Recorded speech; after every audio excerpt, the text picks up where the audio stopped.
Profesora, compañeros, muy buenas noches. Soy el estudiante Robert Ramírez Wansi. En esta oportunidad vamos a hablar sobre la guerra en Irak, sus causas y consecuencias.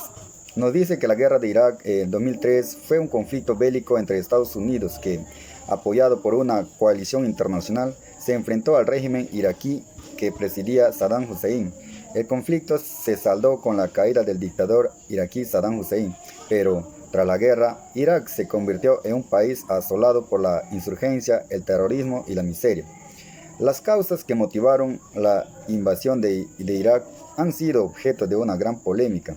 Así, Estados Unidos argumentaba que Irak poseía armas de destrucción masiva, al tiempo que afirmaba que existían vínculos entre el régimen de Saddam Hussein y el grupo terrorista Al-Qaeda. Sin embargo, no logró demostrarse la existencia de armas de destrucción masiva ni la relación entre Saddam Hussein y Al-Qaeda. Antecedentes del conflicto. Con el final de la Guerra del Golfo en 1991, Irak fue obligado a desmantelar sus arsenales de armas de destrucción masiva y a someterse al control de los inspectores de la ONU, al tiempo que se determinaba una zona de exclusión aérea. Por otra parte, se impuso un estricto bloqueo económico por el cual se prohibían las exportaciones de petróleo iraquíes. No obstante, este bloqueo se flexibilizó, permitiendo la venta de petróleos para adquirir alimentos y medicinas. Al amparo de la ONU, este programa fue bautizado como Petróleo por Alimentos.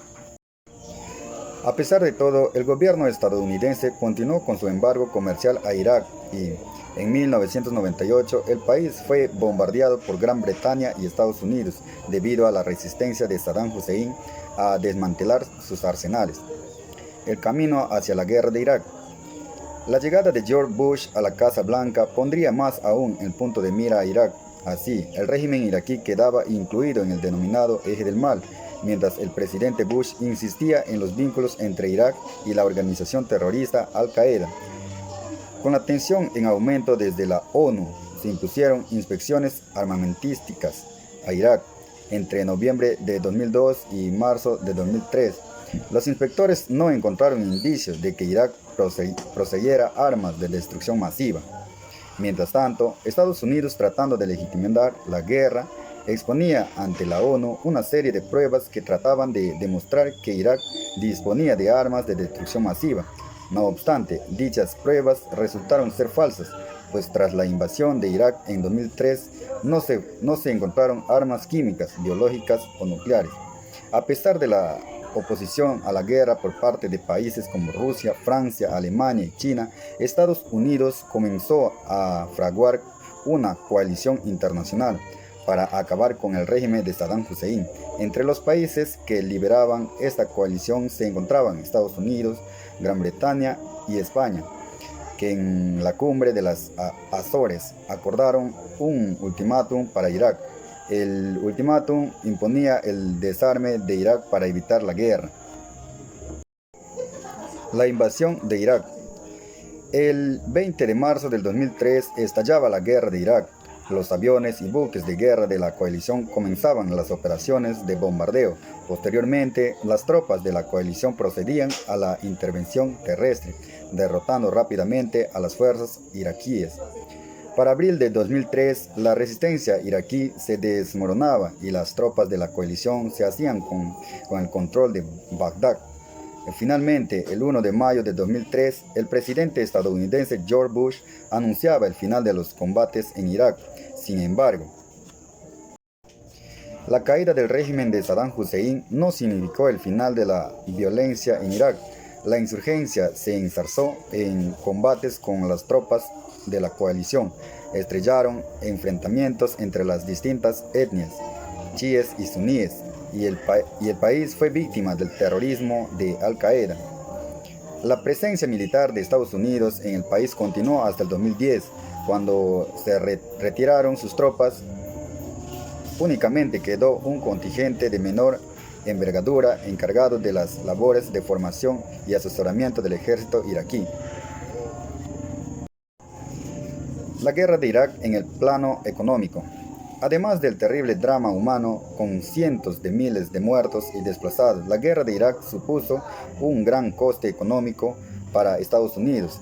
En este sentido, el economista Joseph Stiglitz llegó a afirmar que la guerra más onerosa que Estados Unidos ha enfrentado desde la Segunda Guerra Mundial. Continuando con el gran desembolso que supuso la guerra de Irak en Estados Unidos, Stiglitz aporta el siguiente dato. Si en la Segunda Guerra Mundial el gobierno debía asumir un coste de $100,000 por cada soldado, esa cifra se multiplicó por 4 en la guerra de Irak. Y es que los campamentos estadounidenses eran auténticas ciudades dotadas de toda clase de telecomunicaciones e instalaciones deportivas. Todo ello sin olvidar el coste económico de los cuidados médicos que precisa un soldado herido. Otro aspecto llamativo de la guerra de Irak fue la amplia presencia de mercenarios, también llamados contratistas. Se trata de ejércitos privados que desempeñaron operaciones de combate y labores de vigilancia en las bases. Privatizar la guerra no es algo precisamente barato, debido a los sueldos de los mercenarios, que son muy superiores a los de un soldado profesional. Cabe destacar el papel de la empresa militar Blackwater, cuyos contratos aumentaban de valor a medida de que transcurría la ocupación de Irak. Para Irak, la guerra significó un desastre social, económico y humano.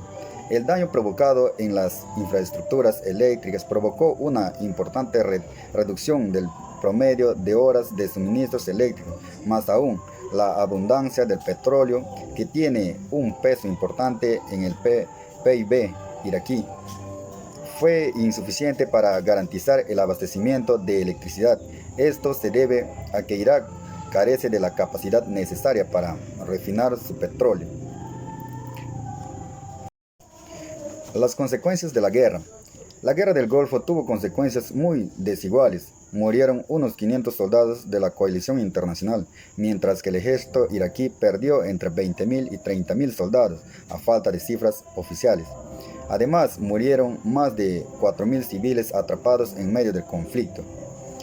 Irak quedó destrozado por los ataques de coalición, que bombardeó durante semanas ciudades e infraestructuras de todo el país, edificios gubernamentales, carreteras, espacios públicos. Por otro lado, la población iraquí tuvo que sufrir las consecuencias de las sanciones económicas impuestas por las Naciones Unidas como castigo por la invasión de Kuwait.